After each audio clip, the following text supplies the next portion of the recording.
Welcome to Friday Friends, RI Elder Info's weekly look at the organizations and individuals providing resources for Rhode Island seniors, caregivers, and professionals.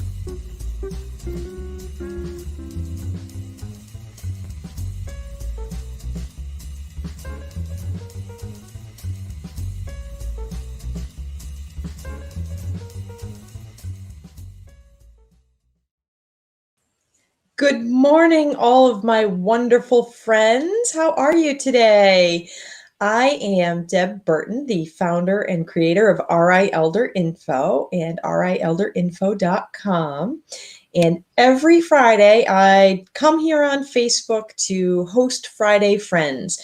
It's a live streaming show that brings information and resources to you that you really need to know about. But it's not that you alone need to know about. It is that everyone in Rhode Island needs this information that we talk about every week. So it's really important that you hit the like button as well as the share button so that more people can get the information and resources they need. We have dedicated the entire month of June to raising awareness of elder abuse and recognizing it, reporting it, causes of it. So this month, it's been extraordinarily important because elder abuse is on the rise. And with social isolation, there are a lot of folks who really don't have many opportunities to get out and get the help that they need. So it really is incumbent on all of us to work to keep each other safe. So again, hit the like button, hit the share. Every week, I am wide open to questions, so feel free to drop questions in the comments box and we'll bring your questions up and ask our speakers. So, feel free. There's nothing off limits. Ask away. If we don't know the answer, we'll get back to you in the comments section. So what I do is not possible as a nonprofit without the support of my sponsors. So huge shout out to Oak Street Health, United Healthcare, Tamarisk Assisted Living, D&B Media running the show backstage, and England Studio. It's not without their support that I would be unable to do this without their support. I am very grateful for that.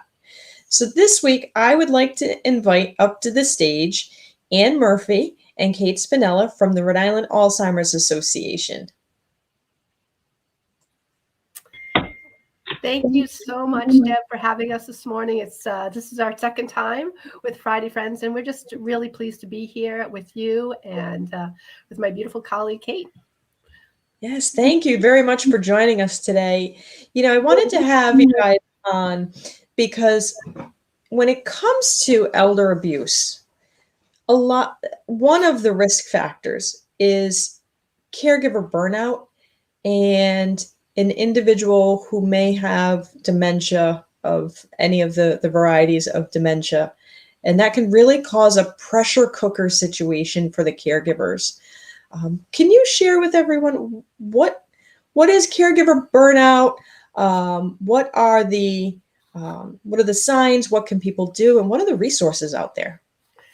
Those are lots of questions to ask there, Deb. But I'm going to try to kind of peel the onion, as I'm going to say. But we recognize that, especially for our families here in Rhode Island and anybody here in the United States who's caring for an individual living with a diagnosis of Alzheimer's disease or dementia, it is it's a long journey for many of our family members. Our folks who are living with this diagnosis can live anywhere between 8 and 20 years. Wow. And what we recognize is that Alzheimer's disease is a chronic long-term disease, and for the families who are caring for them, this is a long journey for them as well. And what we realize is that as a caregiver to someone living with dementia, their role as a caregiver will continue to change and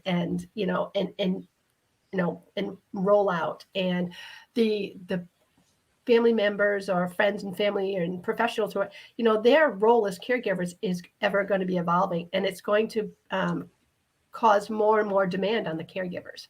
Caregivers are going to be having to learn new responsibilities, they may have to take on all sorts of new roles. And then the impact in the time that they will be involved in caregiving is very stressful for the family. And, you know, many family members just aren't aware of the impact that this disease will have on their family. So I think, you know, it's a lack of knowledge for many family members because they are just not aware of, you know, how much impact it's going to have on their day-to-day life. And so I think that's really important for people to understand. And, you know, I think a lot of times family members too, just don't, again, they don't understand the impact it's going to have on them. And so they're not prepared and they're not planning. If they're not doing those things, then situations come up and they're just not aware and they're not prepared and they don't know what the resources and what's out there for them to support them. Yeah, I think that's absolutely true. And that can really make things more intense for people because you don't want to go in the wrong direction, you know, and I'm really glad that you pointed out that it can be a long journey. You know, we call this the Caregiver's Journey because, again, you know, we are, as caregivers, we are feeling a sense of loss and, you know, losing the person that we once knew. And every day we are having to adapt to get to know this new person that we are caring for. And, you know, imagine that, you know, a husband or wife who's been married for someone for 60 years, and now they are seeing their loved one change. And they're having to get to know that new person that they're caring for. And sometimes they may not like the person that individual is changing. It's not their fault. It's just how the disease is showing itself for their loved one. And, you know, it's a commitment for our caregivers to say, you know, I'm going to be there for this person through their journey. And, you know, one thing we have to take into fact is that many people who are caregivers, some choose to be a caregiver, and that other people don't have the choice. And that's a really important thing to acknowledge as, you know, if we're going in and taking care of someone with dementia, that, you know, you may not have the best relationship with that individual. There may be past history with a mom or a dad. And, you know, you may not be absolutely choosing to be their caregiver. And that can really increase stress for that, you know, for that individual caregiver. So we need to acknowledge, you know, where we are as caregivers, specifically with that responsibility. And do we want to do this, or are we having to do this because no one else is able to, you know, provide that care to that person? So. And I was just going to say that the learning curve really continues because of the ever evolving. And so what you did with your partner for 60 years or 50 years, you can't do anymore. And that's a really hard lesson to learn for a caregiver. Oh, she won't like that. She never did that. She won't, you know, or he won't. I'm protecting them because they won't want this change to happen. For example, having somebody come in and stand in as a caregiver so that primary caregiver can get some respite. Oh, they won't like that. They don't like strangers. They, you know, that's where we have to help the caregiver accept that things have changed and that it's okay to try something new. You're not failing them by allowing something different to happen. But so many of our caregivers are focused on that person that they knew and not this person right now. So we try very hard to encourage our constituents to try something new, that it's okay, that you're loving them just as much as you always have if you are encouraging them to do something that maybe in the past they didn't want to do. And I need to apologize. I have some construction going on, so you will hear some banging. I'm going to mute when I'm not talking, but I apologize. But here we are. Exactly. That's the fun of live streaming, is things happen. Dogs bark, construction happens. That's the reality. And, you know, that's part of what our caregivers go through is, you know, they may be trying to navigate getting the house renovated so that their loved one can stay home, and their loved one is upset about, who are these strangers in my house? Unfortunately, because of the stress of caregiving, sometimes caregivers will lash out, just sit in the chair. It's not okay. Or, Mom, you can't cook on the stove and I need to get in the shower, so I'm going to restrain you. It's not okay. And these are huge red flags that the caregiver needs support, needs help. Absolutely. What kind of resources are there that your organization provides for caregivers? I always say this, and Kate will does, my motto is education is power. And, we really need to understand, and anybody who is a family, friend, they really need to understand the disease and how it's going to change their loved one. Because I really believe that by understanding how the person may be changing and the causes of these changes, these are medical reasons that this person is changing. This is, there are medical reasons that this person is repeating themselves and, refusing to get dressed, or, wanting to leave the house at 2:30 in the morning. And by understanding that, it allows the caregiver to have some more empathy and to increase their empathy, so that they can acknowledge that it's the disease and not their loved one who's trying to frustrate them, or, many times, someone might say, well, that's intentional. They're just doing it just to make me angry or frustrated. It's not. They have no ability to, to control what they're doing. And we also need to understand is that there are many environmental factors that can be exacerbating particular behaviors, boredom, pain, just the environment, noise, harsh lighting can be a trigger for our loved ones, so that they're lashing out more. And we always like to tell our caregivers is that, especially on our helpline, if you're seeing an intense exacerbation of a behavior, let's say all of a sudden, your loved one is, racing around or, lashing out at you, something's going on. Especially if someone begins hitting or, getting aggressive, we need to kind of figure out what's going on. It could be something medically going on, especially if it's a real, a new behavior. So it could be something medical. Many times we know that certain dementia-related behaviors, dementia symptom, can be caused by an underlying medical condition. So, I always encourage families to really seek out your primary care physician, see if something's going on.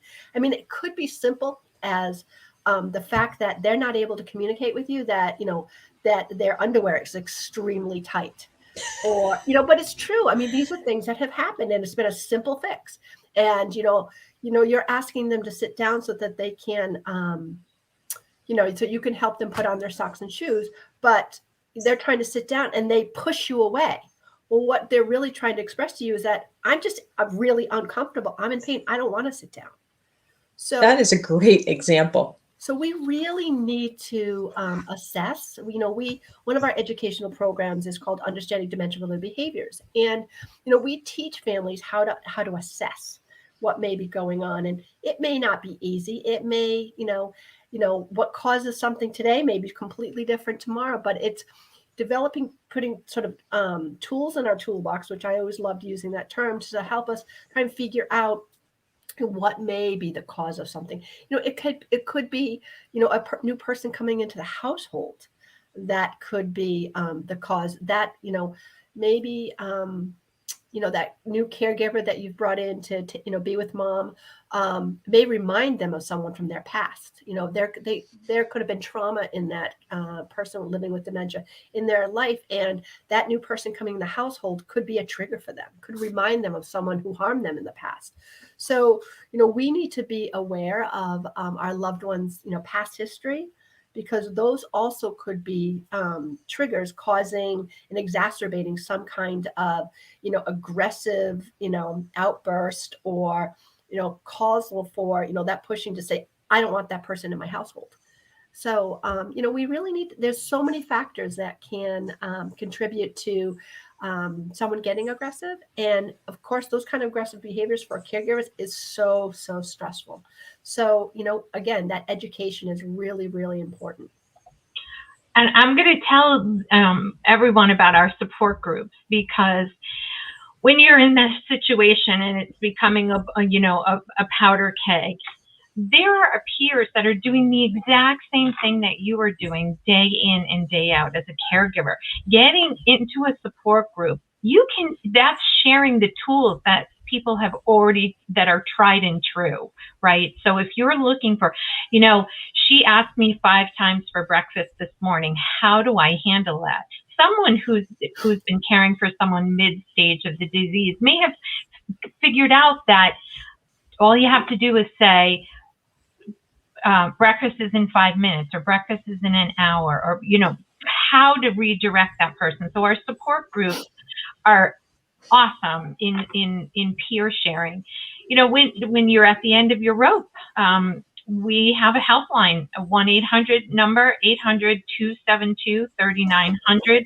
That is available 24/7. I always say, if you're scratching your head in the middle of the night, someone's wandering, they won't go to bed, they won't watch TV, they won't settle down. It could be as simple as their underwear is too tight, or their garment is uncomfortable, or they could have a UTI. So, the ability to pick up the phone and say, how should I assess? What do I need to do right now? We're there 24 hours, 7 days a week. And Annie talked about our educational program. So we have a program just on communication. So, we put them on around the state in a 4-part series. So the Getting Started series includes a whole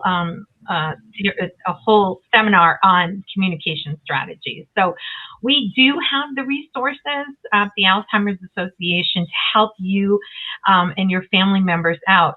The one thing that Annie is a superstar at is care consultation.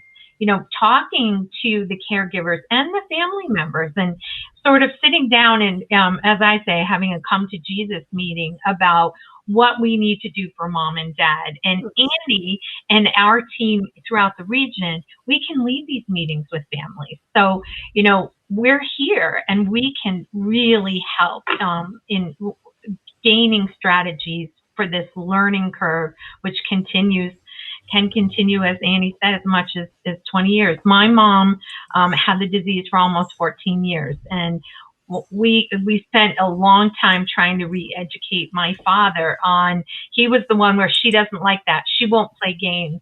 She won't like a stranger in the house. And sure enough, we brought a lady in who sat at the table with my mom and drank some coffee, and we provided some old family photos, and she sat with my mom so my dad could take 2 hours off to go visit friends.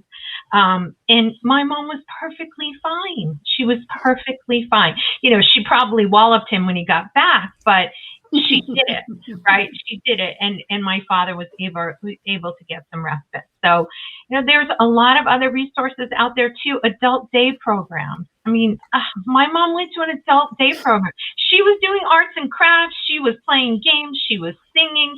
She was doing all the things that my dad said she would never like. And it was fantastic for her, because it was tickling those parts of her brain that she wasn't used to using. The boredom that Annie was talking about.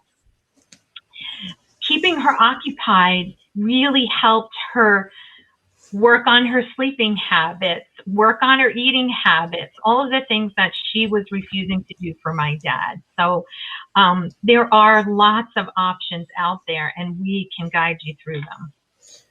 So when someone needs some help, and you're talking about, classes, are the classes virtual? Are they in person? How do people reach it, particularly in the last year? I mean, we can't roll back the clock, but there are some folks who they can't get out of the house because there's no one to stay with their loved one for them to go get the help. Deb, that's one thing we have learned is that, this last year, we had to completely switch to everything virtual. And we actually have been reaching more families because we recognize that the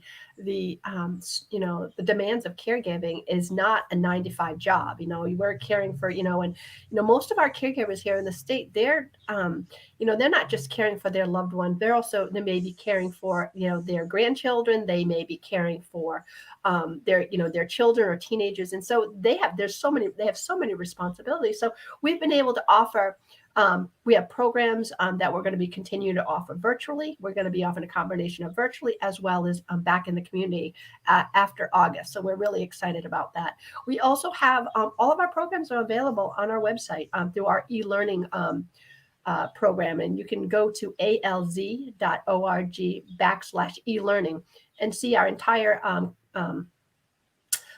curriculum of all of our educational programs. So, the availability is, multifaceted, and, we've learned, that this is, people might have to can't sleep it until at 2:00 in the morning. And, they're like just bugged them, how do I do this? Maybe I can take a class. So, the other thing too, I just think is really, really important. And we talk about that importance of taking care of ourselves as caregivers. And unfortunately, as a caregiver, many times we take the back seat and we don't prioritize ourselves. And I have to say to each and every caregiver, you have to make yourself a priority. Because if we are not taking care of ourselves and not taking care of our own health, we honestly, we're going to fuel out, and we're not going to be available for our loved ones. So, we have to practice self-care. And that's talking about, taking care of our medical conditions, exercising, eating well, and trying to get the rest that we absolutely need. One of the things that we always talk about is, scheduling time for ourselves. And we need to do that. We need to, even if it might be 15 minutes a day where we lock ourselves in the bathroom and, do doodles, it doesn't matter, but we need to be able to schedule that time to take care of ourselves. I always love to talk about the Rhode Island Parent Information Network, because they offer ongoing classes on caring for yourself, taking care of your own chronic conditions. There are classes on, diabetes management, and, there's a 6-week class on taking care of your own chronic conditions. And then one of my favorite classes is called Powerful Tools for Caregivers. And it's a 6-week evidence-based program that it's just about taking care of yourself and learning about the tools that you need to be a good caregiver. So, I really encourage people to, look at Ripen and their website to see all those types of programs that are available out there. So that's actually really important. Like people laugh when I say, if you've ever flown on an airplane, that flight attendant has literally given you the best life advice. Put the oxygen mask on yourself first, or you can't help anybody. True. And that's, one of those things that I think sometimes caregivers forget. How large is the crisis of dementia here in Rhode Island? So, all right. So I think it's important for you to recognize that we have about 1 million people living in this state. And right now we know we have about 24,000 people living with the diagnosis. And that's around about, about 38,000 caregivers. These are our unpaid caregivers. But we know that these, families are, under lots and lots of stress. They themselves, we know that it's probably that population that over 55% of our family caregivers have their own chronic diseases themselves that they're managing. About 38% of those are dealing with depression or other psychiatric issues. So, we really need to put on the front line that the importance of taking care of ourselves is really, really important. And, this needs to be a multiple, statewide, to take care of all of our families. I mean, I know, the Department of Health and Office of Healthy Aging, are really working on, collaborative working on trying to increase, resources and letting people know about the resources that are available for so many caregivers, because Alzheimer's disease is not the only, disease that has caregivers. There are so many other chronic diseases that we haven't even talked about. And the statistics here in Rhode Island, about, we have probably over 65% of for people over the age of 65. It's about 38% of our residents here in Rhode Island who have a disability. So they all come with caregivers. Yeah. And we don't, I don't think that we often think about that, but with so many people impacted, I worked with the Rhode Island Society of Human Resource Managers to have them send out a survey to employers to ask how many employers are impacted by employees caring for an aging loved one. Yeah. And nearly 80% of them said yes. And when you think about that cost to businesses, so obviously there's the heartstrings that we want to make sure that our caregivers and our individuals with dementia get the services and resources they need. But if it doesn't pull on your heartstrings, I think it's one of those things that should pull on your wallet strings, because those caregivers, if I think I saw the numbers correctly, they're providing over $1 billion worth of free care. So we want to support these caregivers. We want to get them the resources they need. So what are maybe, say, 5 quick tips that can help a caregiver who feels like they're burning out, that they need help? What are just 5 quick things that they can do to take care of themselves? I mean, most importantly, is that they need to really find time for themselves. And, and if that means having to pay for, a caregiver to come in so that they have that 1 or 2 hours a week for themselves, that is your number one priority. I think is absolutely two.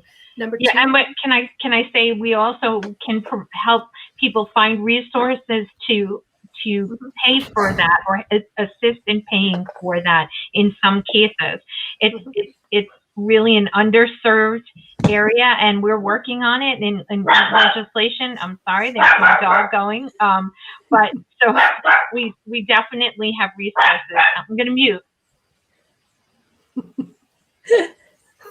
So like I said, number one is taking care of themselves and finding that time.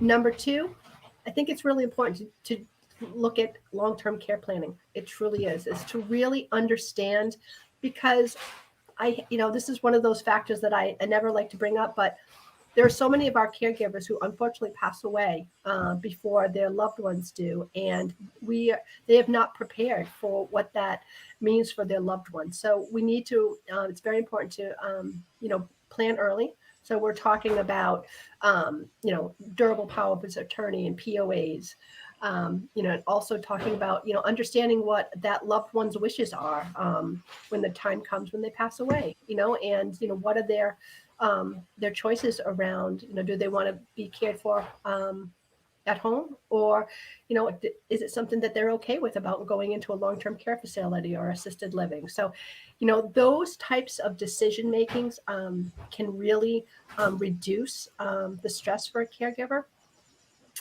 long-term. Number three is be educated, know about the disease process, and know what your responsibilities are going to be as you go through the journey of the disease, and understand, the types of roles that you may be taking on. I can't tell you how many families I talk to who, may have never been responsible for, paying the bills, or may never have learned to drive. And now, in your, 70s plus, you're now being, stricken with this, my husband can't drive anymore. How do I get around? So by understanding how the disease is going to change that individual is going to help you be able to understand the kinds of roles you may be taking on, and being able to begin asking for assistance as soon as a diagnosis is brought upon you. People need to start asking questions. Don't be afraid to ask questions. And I think if we can, so many of our caregivers are there's this belief that no one can do it no one can do it as better as I can. And they have this ability. I've been doing this for this last 30 years. I've been, the sole spouse. And, if I do, many people feel that if I do ask for help, it's a sign of failure. And when I'm telling you, it's a sign of strength. It's a sign that you are willing to, get the resources that you need to care for your loved one so that they're getting the best care that they can. So. I would also say, don't wait, okay, till it gets to a critical state, because we can help you be supplied with the tools in the toolbox. And when it gets to a crisis situation, right, you don't have many choices. But if you start planning early, you have the educational tools, you have the support. How many times, Annie, you have a family of 5 people, right?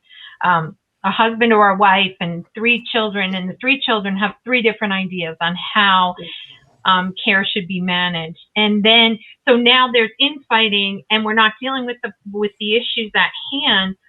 Got to get everybody on the same page right at the outset. When there is a diagnosis, we have a physician referral program. If you go to your doctor and you say, what do I do next, right? A lot of times you get the diagnosis and then they don't know what to do next. We're going to tell you, come and see us early on in the disease.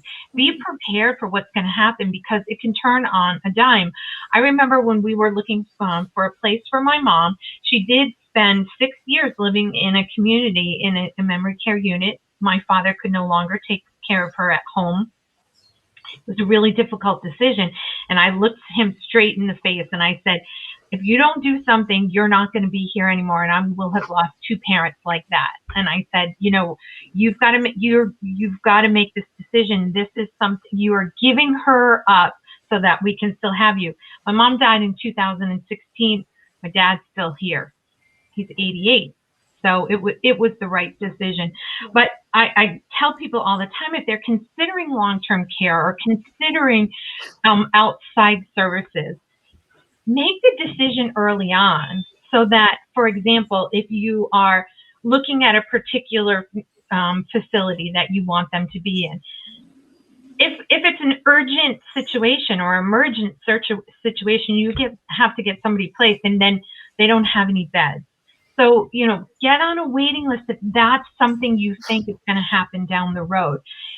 Look at the adult day services, survey all of the home health care agencies. When we can help people do that, it doesn't mean you have to do it tomorrow. It doesn't mean you have to going to visit a memory care facility does not mean that your loved one needs to be there tomorrow, but it means that you have the foresight and the love for them to make sure that they are 100% safe and cared for. Because really, unfortunately, with this disease, all the other things are not as important as their safety. And when you're at home and, God forbid, you're at the end of your rope, what if you have a heart attack or a mild stroke, and you're now caring for this person, you're all alone, and then there are 2 people whose safety has been impacted. Right. So plan.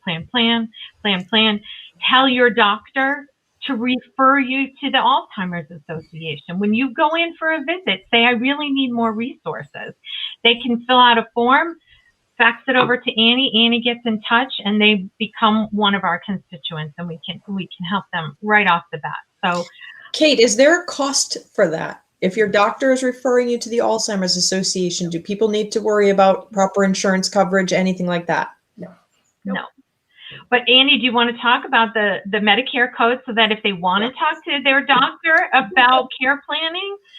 So very fortunately, we now have, since 2018, there's actually a Medicare planning code that a physician can bill for, that they can receive from their primary care practice staff members. They can receive care planning advice And so, on managing their caregiver stress, doing an assessment on the safety of the loved one at home. So these are all tools. And then a physician practice can be reimbursed for these services that they offer. So we do know that Blue Cross Blue Shield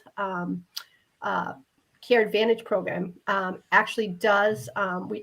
They do have a benefit for care planning. So if anyone who's on this who has Blue Cross Blue Shield Care Advantage can receive services through the Alzheimer's Association. So just to throw that out a little bit, it's something that just passed the beginning of this year, and it's a new benefit that Blue Cross Blue Shield Rhode Island offers. So.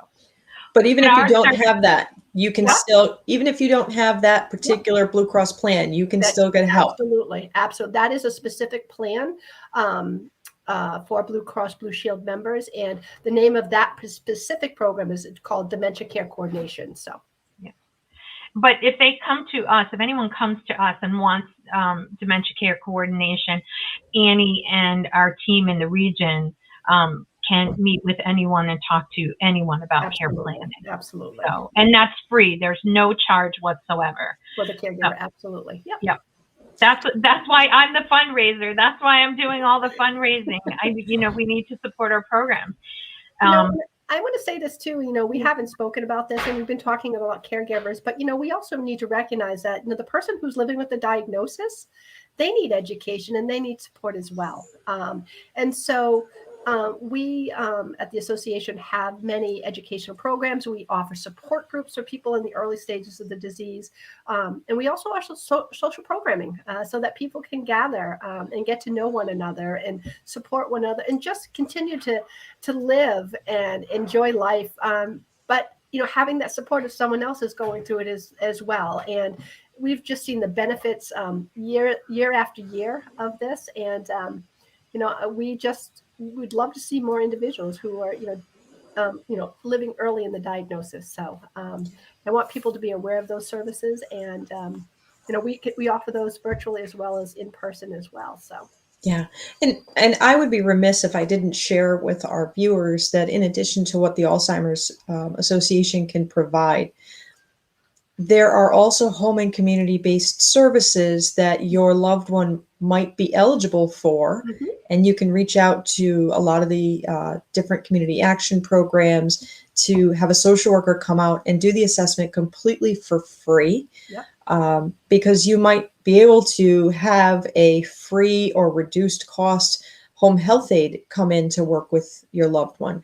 And sometimes it's having that neutral third party come in, maybe dressed in the medical scrubs.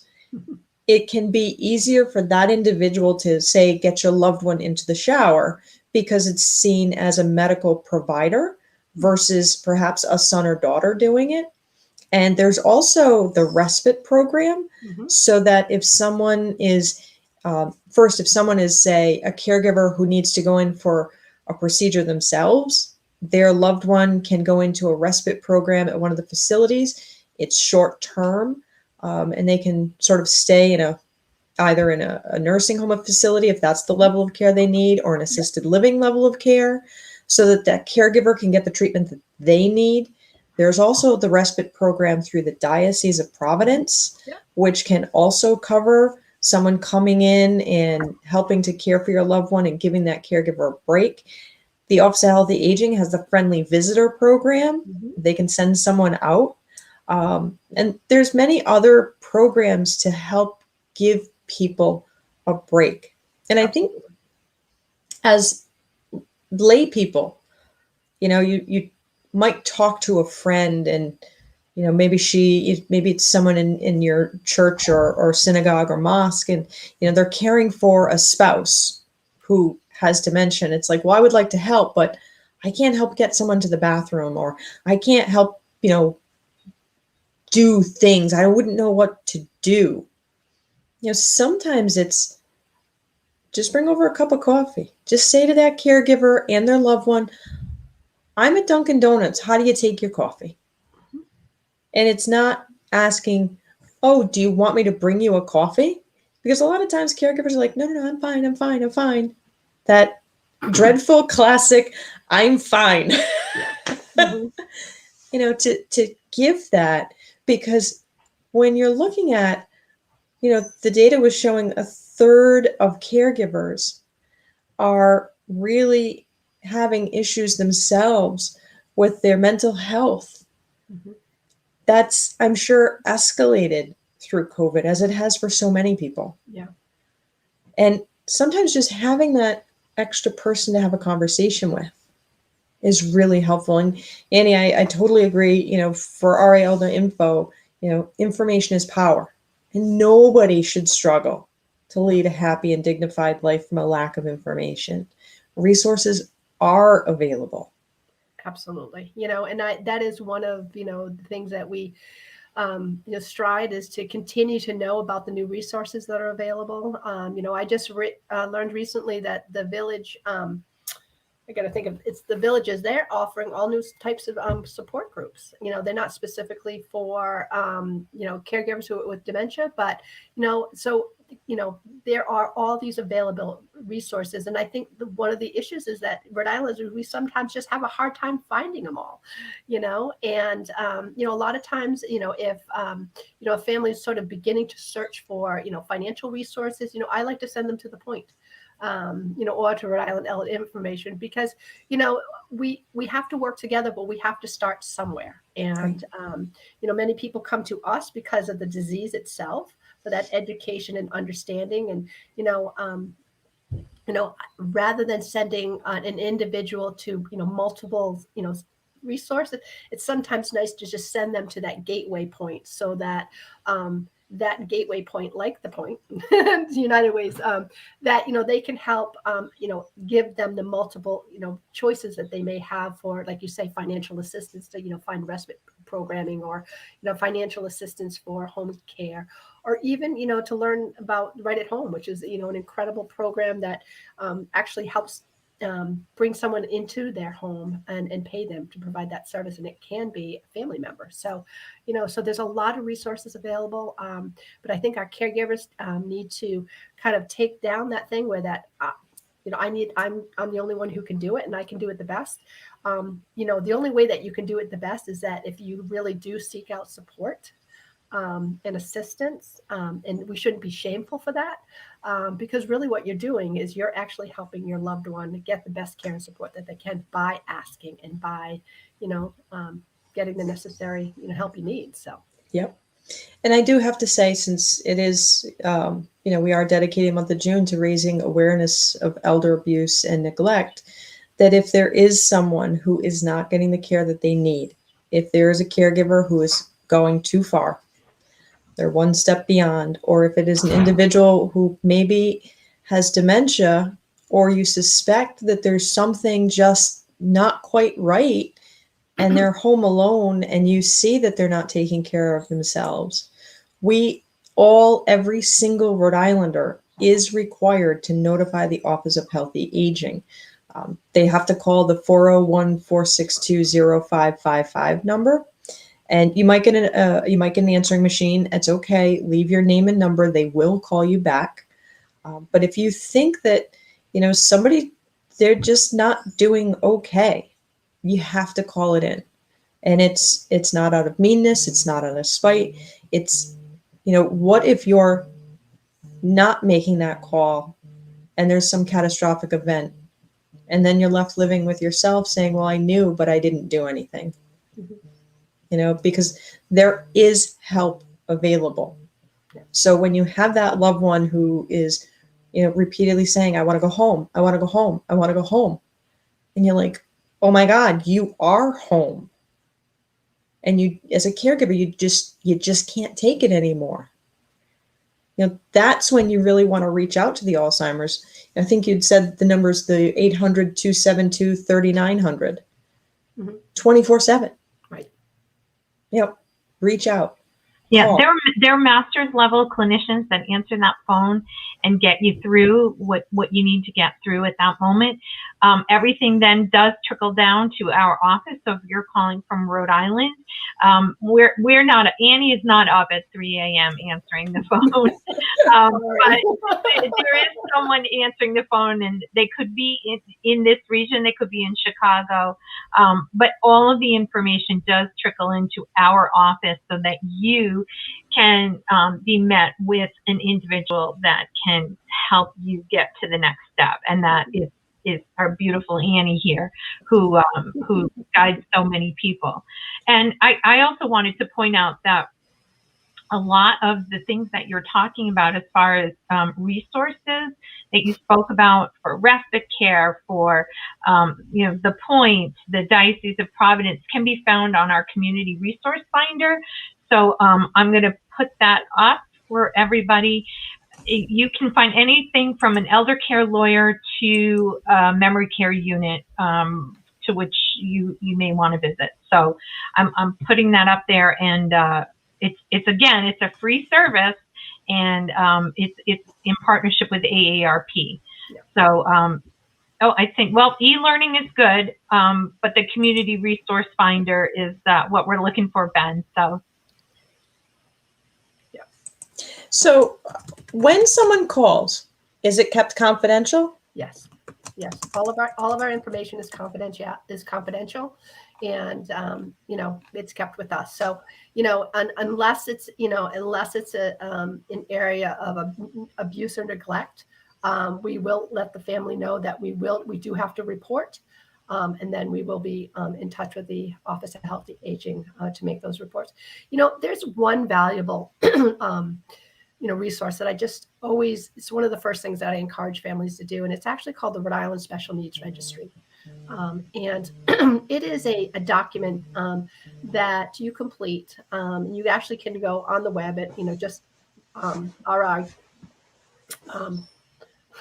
special needs RI dot something. Right? I apologize, but yep. It is actually a form that you complete, and you can either complete it online or you can bring it to your town or city police department. And it's a document that says, my loved one lives at this address, has this chronic disease. They may have to use certain equipment to help them ambulate. They have visual impairments. They have hearing impairment. But it also states who their medical doctor is, what kind of medications are, and also lets you know what medication and maybe what physician or what hospital that person would like to go to. So in case it's a case of wandering, or if the person goes missing, or if just for some reason 911 is actually coming to your household, that police officer or that first responder is going into that household and knowing that in that household is someone living with a diagnosis of dementia. And It's such a valuable piece of information. You also have to provide a recent photo, with this document. So it's just such an important thing. It's a way of our community to communicate with our first responders.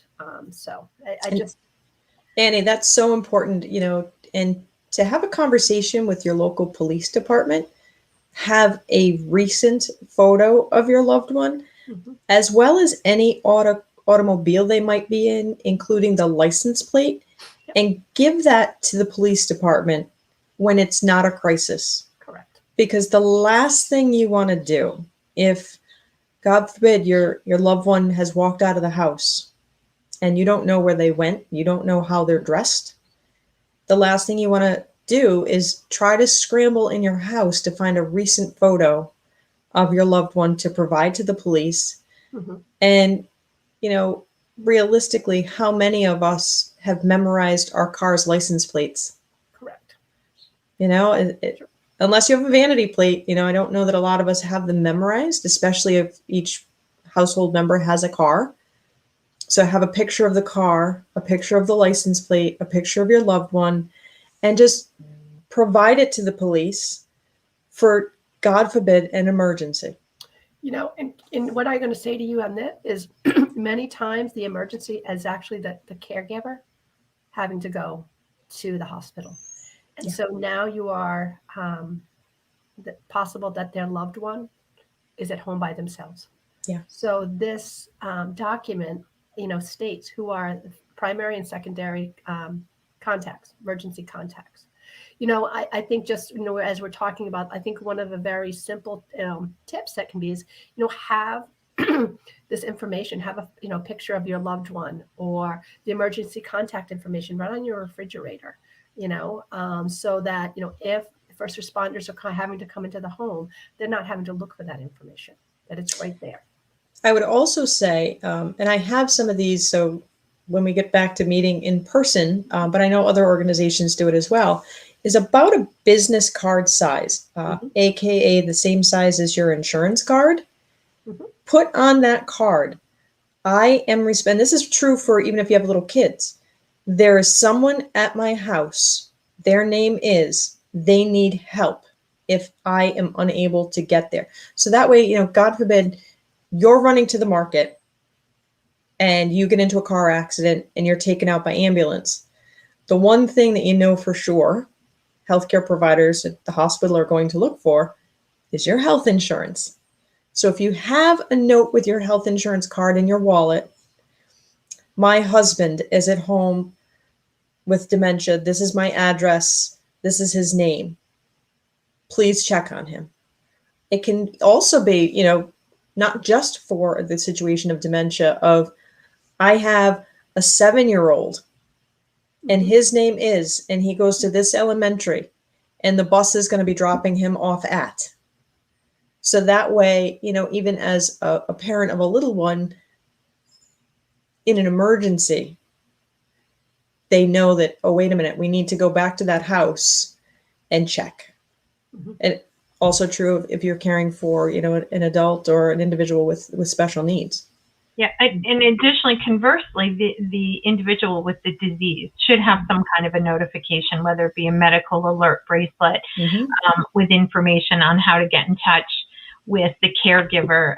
My mom was a wanderer, and my dad would say, oh, she'll never find the keys, or she won't be able to figure out how to get out the door. Well, she figured out how to get out the door, get in the car, and go for a ride. And but we were in a town where the first responders were aware of her, were aware of the situation, and we were able to find her very quickly, which was wonderful because she was coming to look for me.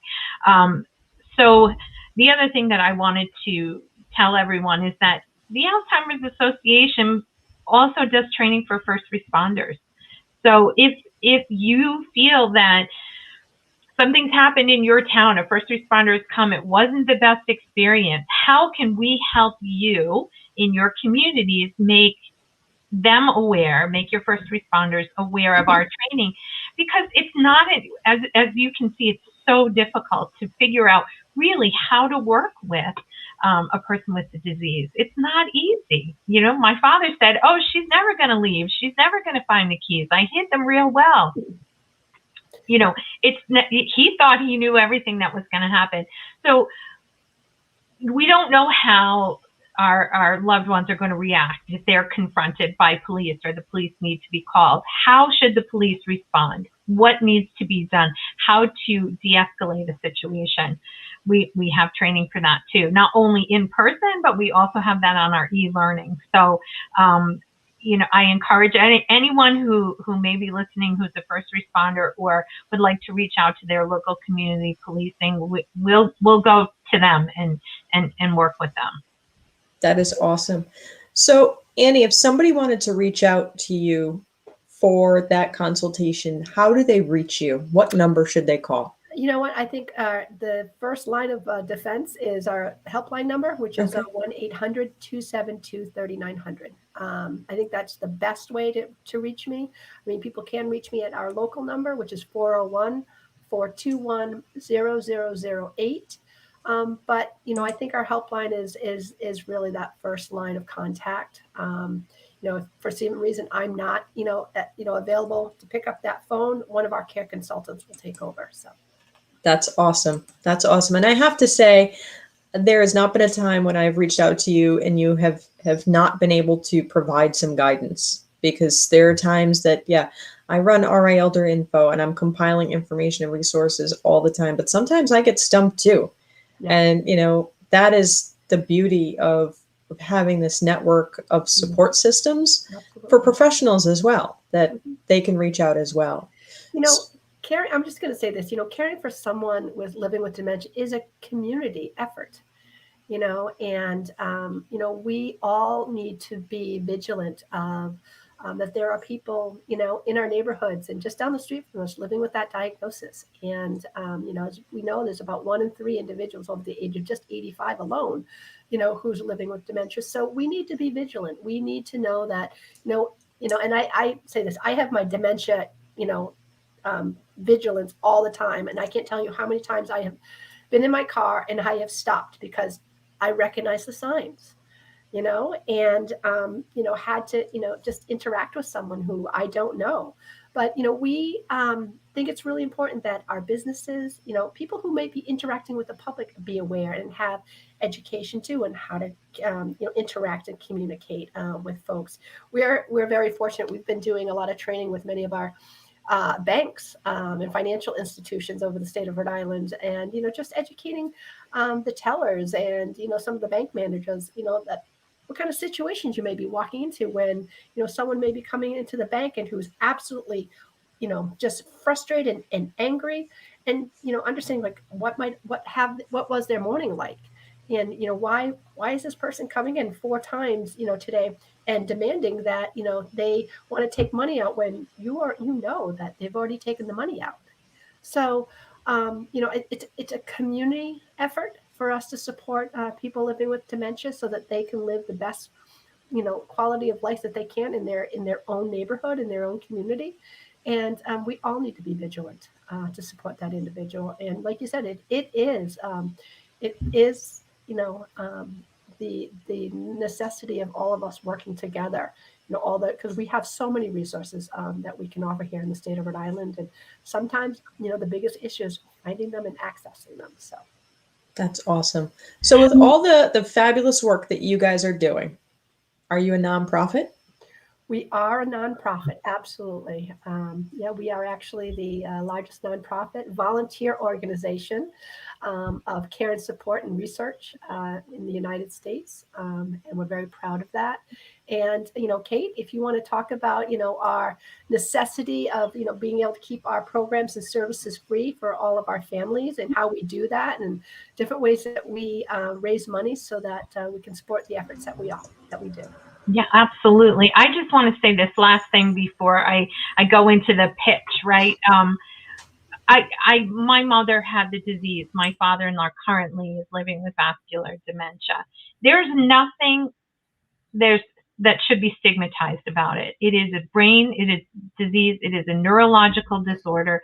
No one should be, and Annie said this earlier, nobody should feel shameful to reach out and ask for help. We hope for the best, but we're going to prepare you for the worst. And that when that worst comes, you're ready to handle it. And you are strong and healthy and able to do it as a caregiver. So we're here 24 hours, 7 days a week. I say it all the time. But if you want to support us and get involved, there's so many ways. Our largest fundraiser is the Walk to End Alzheimer's. We have 4 that are taking place in Rhode Island this fall, 1 in Providence, 1 in Westerly, 1 in Block Island, and 1 in Newport. So we touch the coast very well, but we have over 4,000 people that walk with us annually, and we raise about $600,000 in the little state of Rhode Island that supports our programs and services. It's easy to register and start a team. I love being there and see all those family teams. When you have 10 or 15, sorry, that's our phone ringing. So if you 10 or 15 family members who have their own personalized T-shirts for nanny or whatever they're doing, and they're coming out and supporting not only our cause, but they're feeling the camaraderie, and they look around and they say, at Roger Williams Park, we have like 3,000, maybe 2,500 people. Everybody's wearing purple. you get together and you're like, we are not alone in this. And because it's a very isolating disease, we know that. For the caregiver, for the person with the disease, this is an opportunity for people to come together, hear some inspirational stories, get a little exercise in, and raise some really critical and necessary funds. So I'm going to put that in the chat so people can see how to get involved with the walk. We have many other events and fundraisers that we do on a regular basis. You're watching us on Facebook. I'll put also our Facebook handle in the chat so that you can visit our site. Everything we do is there. All of our events that we have. Just last night we had a beautiful Warriors Hope event where we spotlighted 3 people who've taken their journey and difficult journeys and turned them into paying it forward to the association, and we honored them. So you can still see it on our YouTube channel. We're going to post that today on our Facebook. So if somebody wants to spend 30 minutes and see some really inspirational people, including our one and only Mike Montecalvo, and you will see him in a way you've never seen him before, talk about the disease because his father is now living with dementia and he lost his mom to the disease. So he's a big supporter of us, and it's worth it to see Mike in not his anchorman tie and suit. He was amazing, and he's consistently being amazing for us. So, he's going to put it in a link, so that would be great, and in the chat. And I'm also going to put the walk in the chat. So thank you. That is awesome. So I love that, everything that you provide to the caregivers is available for free.